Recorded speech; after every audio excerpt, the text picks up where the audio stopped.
All right, I think we are ready to go here this evening. Welcome to KCTR's Career Changer Conversation. This is our new series that we are attempting to do to continue to engage individuals who are thinking about pursuing the teaching career. And not only that, but leaving a profession of sorts that they were previously in. And we understand that this is not an easy decision to make.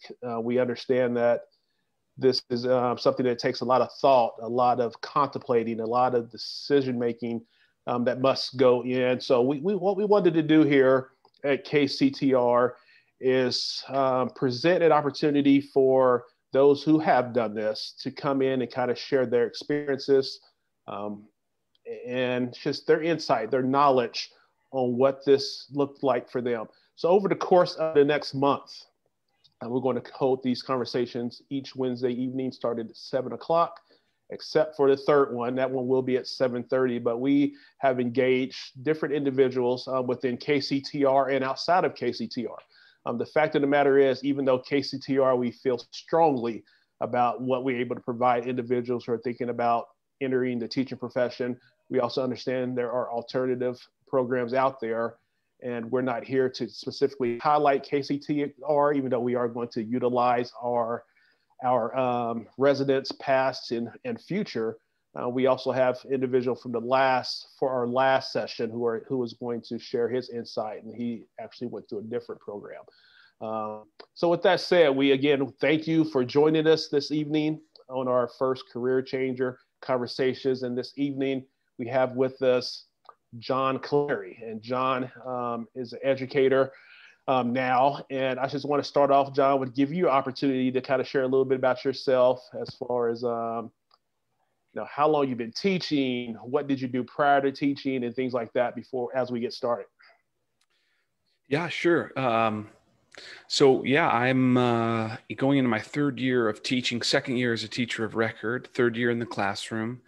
I was a KCTR resident with cohort 3, and I guess I'm 34 years this February old. It's 34 years old this February. So in the 10 or 11 years after I got out of college, the first time through, I was an engineer. I worked in engineering in the pharmaceutical industry.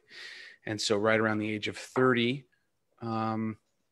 right after I got married, actually, my wife and I were talking. I made the decision to seek out a new pathway, and I've been on that education pathway ever since. Excellent. So it sounds like in some of your life, some of the things that was happening in your life at the time is what kind of made you kind of think about changing into becoming a teacher. What was it specifically, or was there anything specifically that's told you or that had you say, you know what, I want to teach? Yeah, that's a good question. Looking back on it now, I have a kind of a different answer than I had then, but I can kind of run you through what I was thinking then. And that was, I was kind of unhappy coming home every night. And my wife and I were having conversations about how it felt like I was bringing a lot of tension home with me.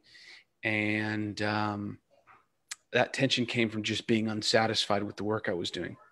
And I think I could have been doing a number of things, but it wasn't that one thing that I was doing. It was just that that wasn't the right thing for me. And it wasn't bringing me joy or fulfillment. And so it was causing me to have a lot of, like I said, bring things home with me.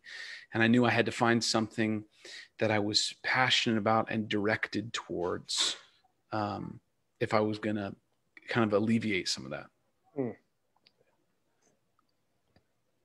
So that's what brought me to, I think what I did was I went back to kind of the basics. I'd been working and in college for, working or in college for 12 years. And I kind of went back to the things I first thought about, like in high school, in junior high, thinking about things that I was interested in then and things that I pursued then and thought I might want to do when I came to the time to decide. And my uncle was a principal at a Hickman Mills School District. And when I was 12, 13, 14 years old, I got the chance to go and shadow him at work a few times. And I just remember thinking, this is the most exciting job I've ever, I've ever seen. It was just, there's just I knew it then, and I know it now and feel it now. There's a real beating heart in a school, and it's very different and fast paced in a very human way. And I think I keyed into that when I was young, and I knew when I started to think about it again that was always in the back of my head as something I wanted to do.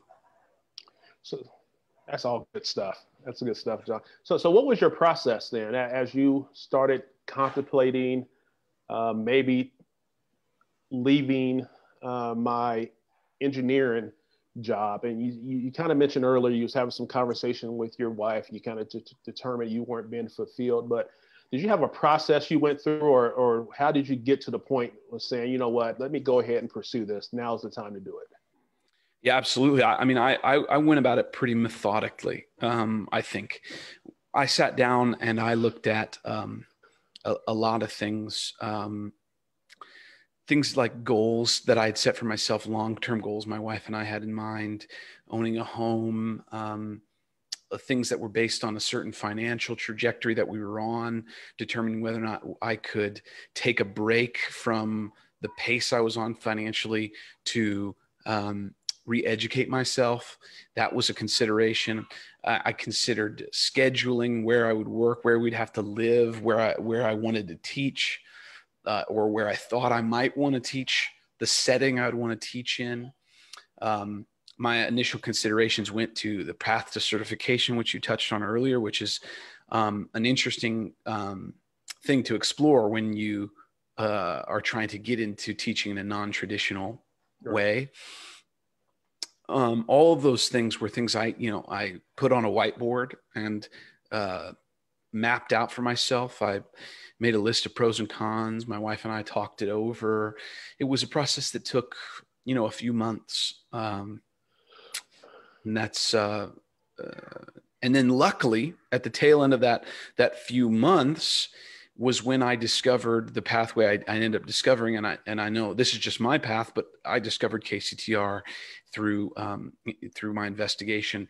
And I think really it was me reading about that program that made it feel possible and made it feel achievable in a way that I could really wrap my mind and wrap my arms around. Now, since I've been a teacher and looking back, I can now see from the inside other ways I could have gotten there, but that I didn't see then. But that's what it took for me. That was the process for me. It was being really methodical and diligent about exactly what would have to change and whether or not we as a family could be tolerant of those changes. Excellent. Again, if you're joining us, this is Vernon Birmingham, Talent and Placement Manager with KCTR, being joined this evening in our first Career Changers conversation with John Cleary, who is an educator within the Kansas City community. John was previously an engineer who had made the jump to the teacher profession, and he's just sharing a little bit with us this evening about that process, and he just shared some insightful information about the process in determining the best route for him. But you just touched on something that actually led into what I was going to ask you next, which was, of course, what program did you decide to choose, which, of course, now we know was KCTR. Mm-hmm. And you said, of course, you had a whiteboard, you're doing your pros and cons. But as you were doing the process, I'm sure there were other programs that popped out as well. But what made KCTR the right program for you at the time? Initially, the question was simply how does a person get into a classroom? And if you're considering that question now, if you're in the position I was now, I guess I'm speaking directly to you, is that that question isn't clear always. The answer isn't always clear. Depending on what side of the state line you're on, the answer changes. And initially, I was looking into provisional certification in certain areas, because it wasn't clear to me what I could get and what would be what would be respected if, let's say, we move, what would be accepted if we moved later in life, and what I could carry with me. And what I landed on, with the reason that KCTR came into my field of view, was because I called the state. I ended up calling the State Board of Education. I spoke with one of the deputy ministers down there in Jefferson City, and I kind of told him what was on my mind, and they directed me to KCTR. Then I called. That was one day I called. It was like 4:40 in the afternoon. I called to try to get some information, and Charles, the president down there, actually answered the phone, and we talked for maybe an hour. And he talked through the whole program with me, what it was about. What ultimately what it came down to was that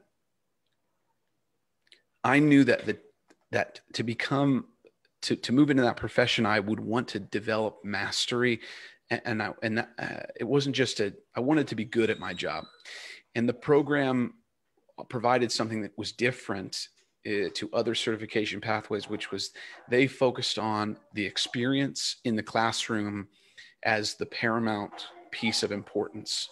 I'm sorry, you probably hear my son in the background here, but they focused on that as the paramount focus for their education program.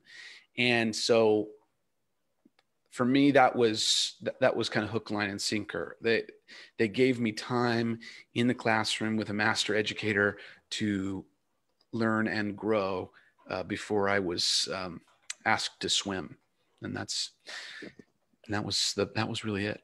Great insight there. So I never shared this with you, but my process into education was not similar. I wasn't an engineer. That's not where my area expertise is. But I went into education through a certification program as well. And I think many individuals will go through this process. You go back and forth. What were there any specific reservations that you had, or any fears that you might have had in making this decision? Like, was there anything that kept coming to your mind that kept have you ask yourself, do I really want to do this? Yeah, of course. Yeah, definitely. The two that kind of come to mind most readily are, and I spoke with my father a lot about this as I was processing this, but we came up. He always used this phrase, "golden handcuffs," and for me, and it was the idea that there's something familiar to you and something that is giving you where your harvest comes from. In my life, I was an engineer. I had a steady income, and and in a lot of ways that can almost be like being handcuffed. It's a fear of losing the familiar that will tie you to a place. And the leap of letting go of that safety net, that was a big reservation for me, especially because my wife and I were discussing, like I said earlier, we had plans in mind. We had things that we aspired to. And now those things haven't like really demonstrably changed, but we had to really weigh what was going to happen and how it could be achievable still. No, that's good, because I think that is probably, and should probably do a survey on this at some point, but I think that's probably, I would think, one of the most popular reservations, especially when you're changing a career that the pay is substantially better. It's kind of like, okay, how does this affect, or how does this change my lifestyle? Not only for me, but you're thinking about your family as well. And as you said, possibly your future endeavors or goals that you have in line. So I could definitely see that. And again, it's probably a popular thought that's going through a lot of people's mind, especially when in consideration of, I'll use with KCTR, for example, with, you're getting a stipend that first year. So you actually have to really be strategic in planning if this is a move that you can make. So I appreciate you sharing that. Yeah. I mean, it's all about planning and thought. And, but I will say, that we're on the subject that 3 years later from starting the process, I mean, I don't see that I still have yet to really land on the idea that was a sacrifice in some way. At this point now, it was the best. It has been it was such the right decision. And every day I'm reinforced that it was the right decision for me personally, that what I was afraid of, which was that sense of loss, of missing out, I haven't experienced that. I was right to do the thing that I wanted to do and give up what was comfortable. Looking back. Good evening again. We're here live with John Cleary in our first career changer conversation with the Kansas City teacher residency, as we explore and talk about just the process that goes through the mind of an individual. Of course, this is going to be subjective and different for a lot of individuals, but that's why we're going to hold a session each week for this next month, just to hear, what kind of went into the minds and thoughts of individuals who had to make this change to become a teacher. John has been teaching now for years, and he's been providing some good nuggets for us this evening. So, John, let's say this. What made you finally say, let's do this? What made you finally say, you know what, it's time to go? It was, I think it was just sitting down, and I mean, it sounds boring, but it was really just the planning, the putting it up on the board, making it very real, for me was what helped me. Keeping it as a dream, keeping it as an aspiration in my mind was never going to be enough for me to make the jump. There was too much fear and anxiety associated with it. I had to put things down in black and white and then trace all of the what ifs that I could think of. And I had to answer them. I had to answer those questions. What if, can I survive this loss? Or is this thing that I currently have a hold of something I really am comfortable giving up? And is this thing I'm hoping to grab, why is this going to work for me the way I think it will? Why is this important to me or interesting to me in the way that I assume it will be? So it was just due diligence. And ultimately, it came down to me just kind of evaluating the things in life that really brought me fulfillment, the things that give me a sense of purpose and satisfaction doing as a job, doing well in my workplace, which is creativity, curiosity. And every day I get to employ those two things in my classroom. And that's the central thrust of my job, is fostering creativity and curiosity. It didn't become as much of a scary thought anymore. Instead, it became clear when I really broke it down. So John, we talked about how you left your job or your career in engineering, pharmaceutical engineering. So leaving that, going into teaching, what expectations did you have going in? Yeah, a lot of wrong, a lot of incorrect expectations, I think, for sure.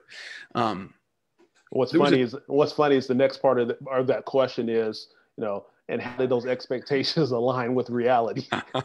Yeah, I mean, I'll say, when I very first began college, I wanted to be a pediatrician. That was my academic vector, I guess.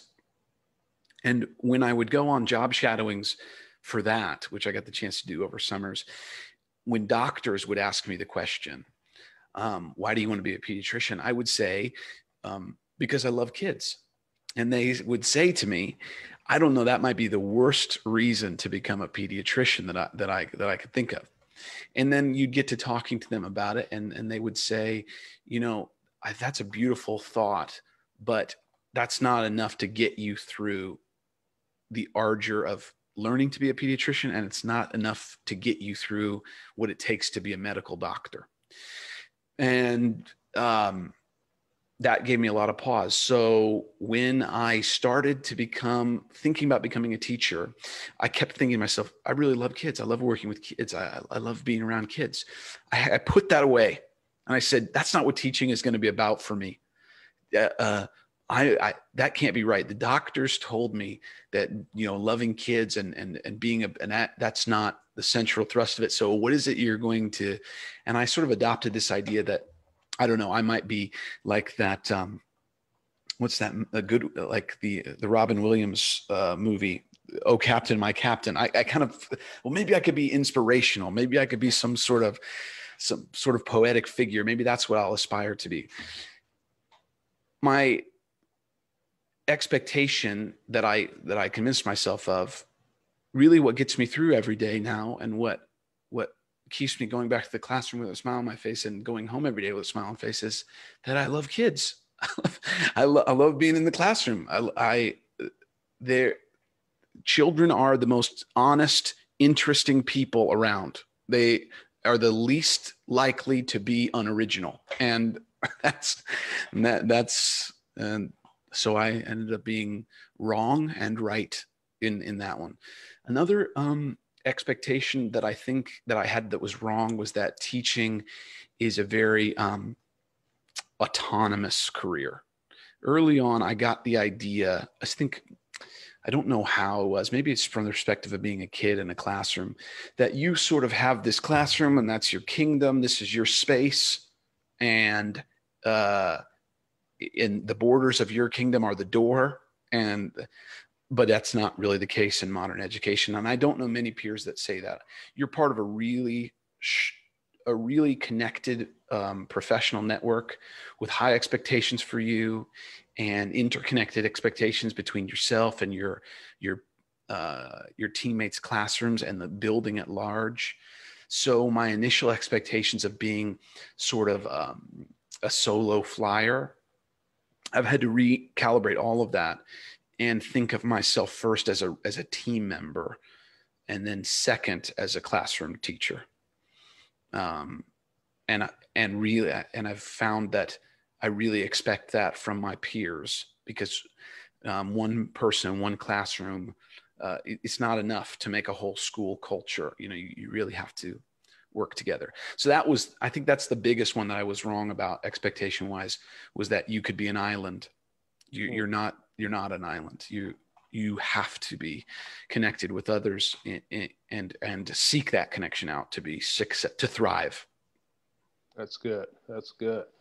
So coming from engineering, is there anything from your former profession or anything from being an engineer that helped you as a teacher? Oh yeah. Teaching is problem solving. That every day is a problem solving, to its most basic level. And what you learn about in KCTR and other teacher preparatory programs, I assume, is prompting and questioning is a central part of being a teacher. Listening to what a student says, processing that against the learning target, and figuring out how to get them from point A to point B. What little push is what's missing? What's the part that makes this machine run? That's the same question in a classroom as it is in a pharmaceutical facility or when working on a large machine or a process. It's about finding the missing pieces and putting them into place. So it's problem solving every day. And I now find that the biggest taxing factor on me is I get decision fatigue now. Like when I come home, the thing that wears on me is that I had to make 1,000 decisions today, 1,000 answers to small questions, some big questions, how to pivot when the school day changes, when the assignment doesn't work the way you want it to, when an opportunity presents itself that's really, you want to grab it, but you weren't prepared. How do you improvise to get there? It's exhausting mentally from that perspective, but that's what I did in engineering too. It was being ready for the unexpected and finding a way around it. So, I'm using a lot of those same skills. I should have noted this earlier when you mentioned it, but how many years again were you in engineering? Um, about 10. Okay. So thinking back 10 years in engineering, 10 years of doing the same thing every day for 10 years and jumping into becoming a teacher. Talk a little bit about your first year, just a little bit about your first year. Is there anything that you remember that sticks out, like that really was like, wow, this is definitely a new ball game I'm in? Yeah. Relationships with kids, as classroom management and relationship management with kids was very different than I expected, and I guess it was hubris, on my part, that I kind of thought that I'd be good at it because I like kids. And that's really where it's not enough, liking and wanting to be friends with kids and to have a good relationship with kids is not enough to accomplish it. It's a start. It's the basis, but this is a profession, and you to be professional with it takes more mindfulness, more preparation, more consistency than I was prepared for it to when I first started. What really shocked me was how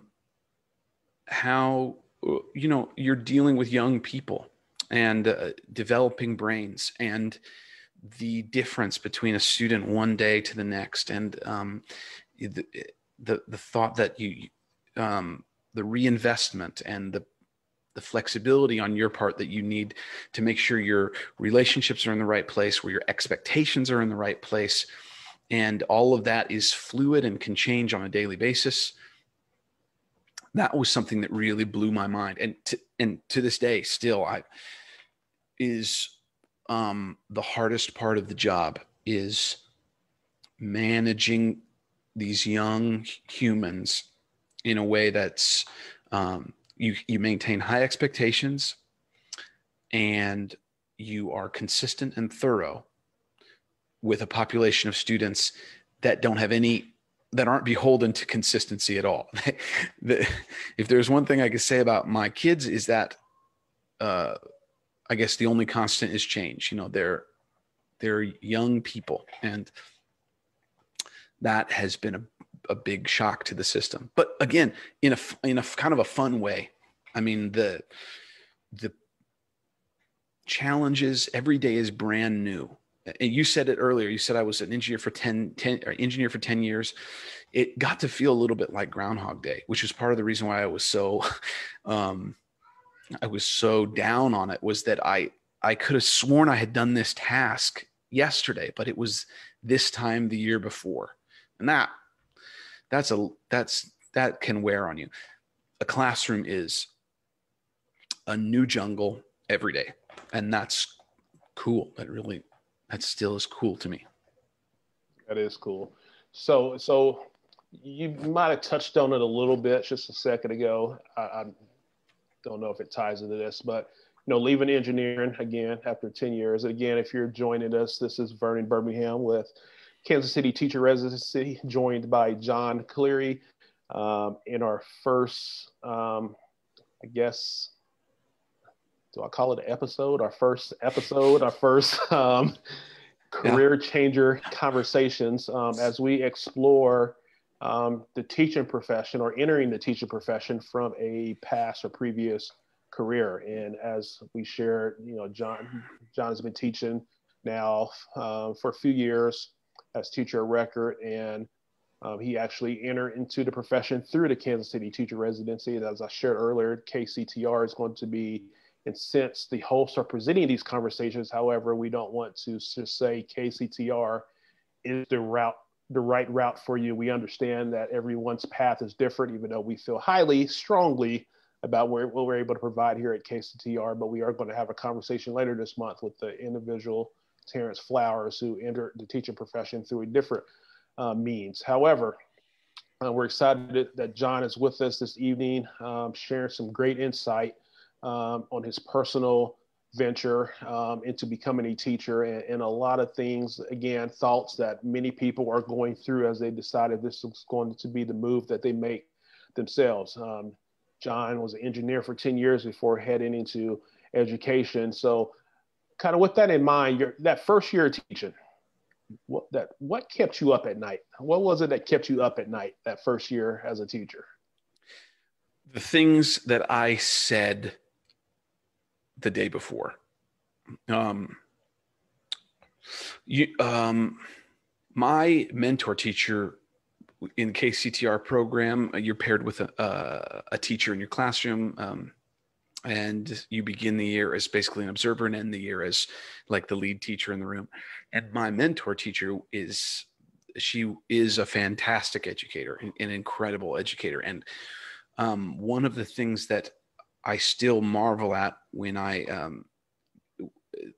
think back to my time observing her was how steady she was. She was a very steady, consistent, thoughtful person. Rarely did I hear something escape her mouth that didn't sound familiar to my ears. She used verbiage on a daily basis that was very practiced and thoughtful and expert. Students could understand it, were comfortable with it, could make sense of it, were not alienated by it.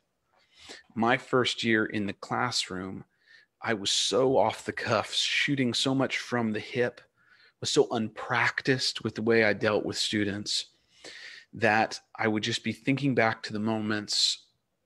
Every night I'd go to bed thinking about the moments where I lost them, where the kids in front of me, I could see their eyes glaze over. What the heck did he just say? Or when I said something that I tried to be funny and I said something and it alienated someone or offended someone or hurt someone, which is absolutely part of the job. You'll probably end up saying something that you just, oh my gosh, I wish I hadn't said that. Or I wish I hadn't shown emotion there. I wish I had been able to keep an even keel. I wish I hadn't added to the chaos. For me, the first year, what kept me up at night was how bad I was at being the same guy every day. And that's that I'm getting better at. I'm so thrilled to say that I am getting better at being a consistent guy from day to day in the classroom. But that was really what kept me up.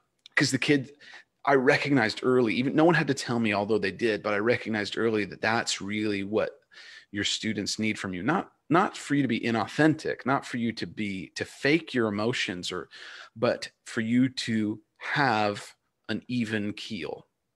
And I couldn't always maintain that. And that's what kept me up. That's good. That's good. So let's flip it now. Thinking back to your first year, do you have a favorite memory or do you have a top memory that comes to mind when you think about your first year as a teacher? And you might have numerous, but is there anything, one or two specific, that comes to mind that makes you have that smile on your face that I just saw there? Yeah, honestly, man, that question makes me want to cry. I mean, I think back to that. It's just an amazing time. I think I'll remember it forever. There are so many amazing little moments that just kind of are burned into your brain. You replay them. My principal now talks about filling your bucket, and these little moments I can kind of dwell on, and tons of them. I think maybe the greatest thing that I had a reading group in the first year. We had a team, and one of the assignments I got early on that I was independent for was a reading group. And so the advanced readers of the grade got to spend 45 minutes with me each day, and we worked on text.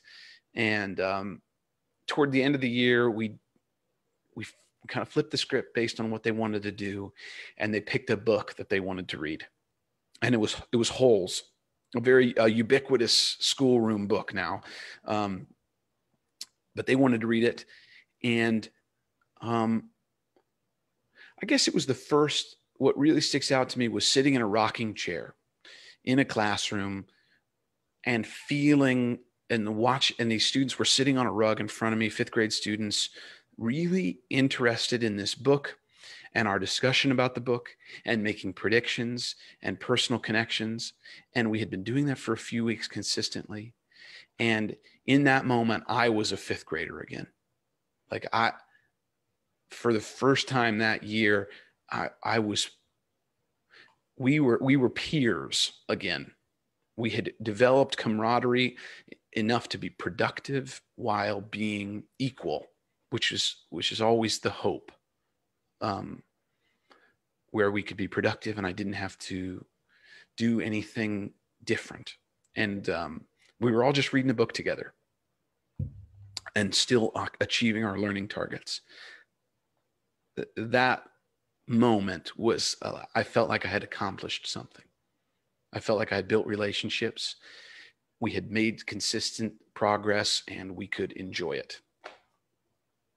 That is awesome. That is, you can tell from the screen, I'm a big guy, but you about to have me shedding one or two there. That's Feel it. That kind of, I mean, but it goes to again to why, which we're going to talk about here in a second as we wrap up here with John Cleary, educator within the Kansas City teacher residency. But I will come back to that in a second. But I want to transition back to a little bit into entering the teaching profession as you did. What type of support systems did you have in place as you made this transition? And I'm not talking about the support that you might have received through KCTR or the school you were in, but personally, what support systems did you make sure you had in place as you made this jump from 10-year career as an engineer into new teacher? I'm extremely fortunate. I have a really involved set of parents that were there for me. My wife is an incredibly consistent person, gainfully employed. We had a plan in place. I had a cheering squad of family and friends that believed in what I wanted to do and weren't. I think initially I was a little concerned that, in fact, I was a little scared to tell people in my life that I didn't want to be an engineer anymore. I wanted to be a teacher. I thought maybe people would, I don't know if judge is the right word, but I think, and I did get a little bit of this. People were like, really? Yeah, no, that's a real feeling. And you want to be a teacher? And why would you want to do that to yourself? I think I got some of that. And the impression of the outside, especially among people who aren't educators, is often that it's almost like subjecting yourself to something. And I understand that, but I think I was afraid of that. I think I was afraid of getting that and having to explain myself. Yeah, I think I was afraid of that. I was reluctant to. So it was such an amazing thing now looking back on it. And I think this is the first time I've reflected upon this, but every one of the central figures in my life were very much behind me, told me that they thought I'd be good at it, told me that they thought that my future students would be lucky to have me as a teacher, things like that. And then just the practical things, just like we had my son was born 10 days before I started the new teacher program. So wow. we brought my baby son home, and I started this launch into pedagogy for the first time and everything. So my parents and my wife, we all banded together to come up with a plan where I could both thrive as a learner and a learning educator and still be a dad and a husband and a son and a citizen. So I'm really fortunate. I can't look back and say that I didn't have people there for me, because I had tons. No, you know what? And I think that's important, because I will speak,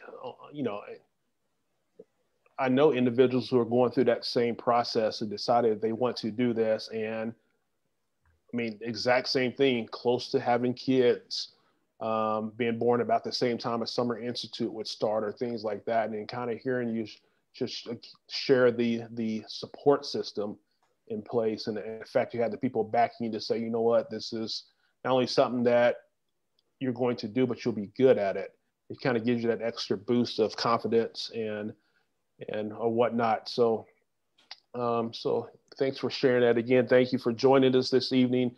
We've been having people in and out of the Facebook Live. So we've had people jump in and out. And as you're joining us, if you have questions for John as well, if you're thinking about entering the teaching profession and you have a specific question for him, be sure to throw it in the comments section on the Facebook stream. I'm monitoring that a little bit as well. But John, why was it important for you to enter, of all things, why was it important for you to become a teacher? Well, why was it important for you to enter the education profession? I mean, you said you weren't fulfilled in your old job.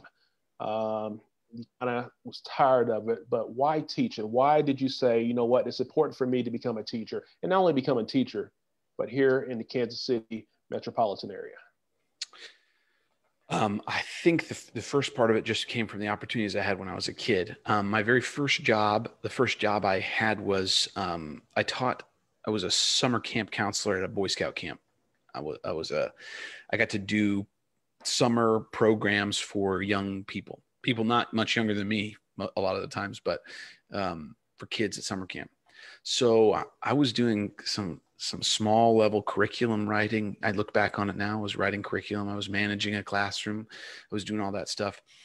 And I think that really was a huge spark in me, that the exploration, guiding others in exploring something that's an extremely visceral feeling. I don't know if you've had this pleasure, Vernon, or anybody watching has, but have you ever taken your significant other or a friend somewhere they've never been before, that like a restaurant that you really like, or going to see a site that you really appreciate but they've never been to, or traveled somewhere? That's a joy. I think everybody shares that joy, the joy of sharing knowledge. And that is, teaching is that every day. That's a beautiful gift when framed that way. So I think early on I got to feel that, and I think I didn't know it, but I think I was really craving being able to do that ever since. And later, as I got to be older and I got into theater, I got the chance to be a theater educator for youth. So I was an adult then, and that reignited it. And I realized, wait a second, this is where it's at. This is an amazing thing. This is an amazing feeling, an amazing line of work. How could I make this real for myself? That is good. John, we thank you for joining us this evening. And I do have one final question that I'm going to pose here in a second. But again, we thank you for spending time with us this evening. Actually, it's been quite fun for me, to be honest. And I hope as individuals go back to watch it on Facebook, or individuals who've been watching it live, they are able to get some insightful knowledge from an individual who's done this, who's experienced it, who's had to make the gut-wrenching decision to leave a 10-year comfortable, probably financial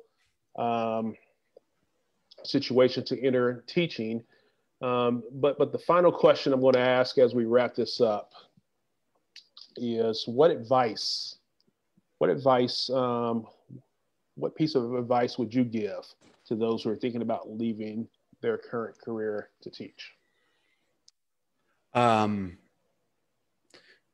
this is keeping in mind, of course, everybody's situation right. is different. But if there was one piece of advice that would cover all, I guess, professions or whatever, what piece of advice would you give someone who's sitting here right now thinking about, do I want to become this teacher? Yeah. Well, that's my advice is really I guess the philosophical piece of advice, which is to try to know thyself. It's the trickiest thing, of course, but if I were in the position a few years ago, and I did some of this sort of randomly, but if I were in this position years ago, knowing what I know now, I would have gone through a little bit of process of sort of self-discernment.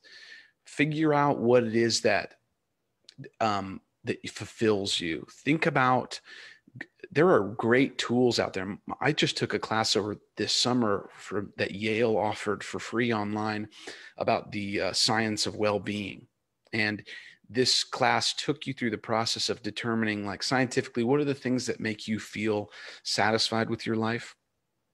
And it's a program for anybody. The class is for anybody, but it made you ask some questions of yourself. Like, I know I felt happy when I was doing this, but why?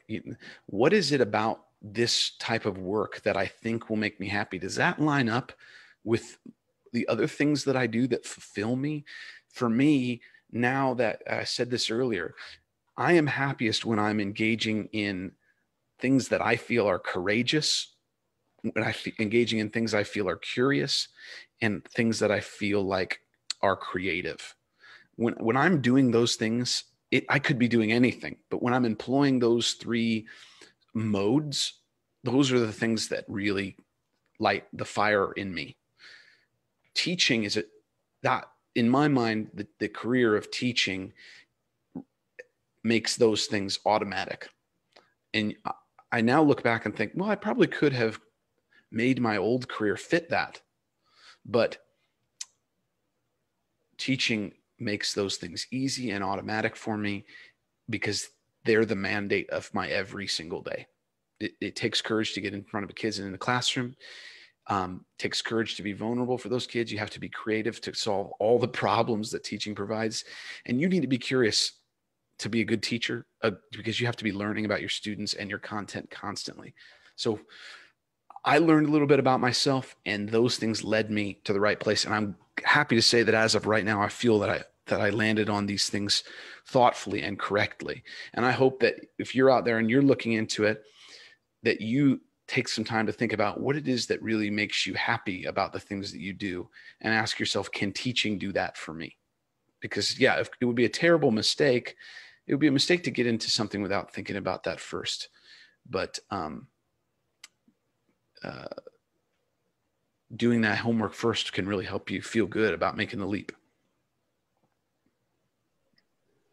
John, that is an excellent way to end this conversation this evening. John, I thank you for spending time with me this evening, and those out there who are watching or those who will watch it later.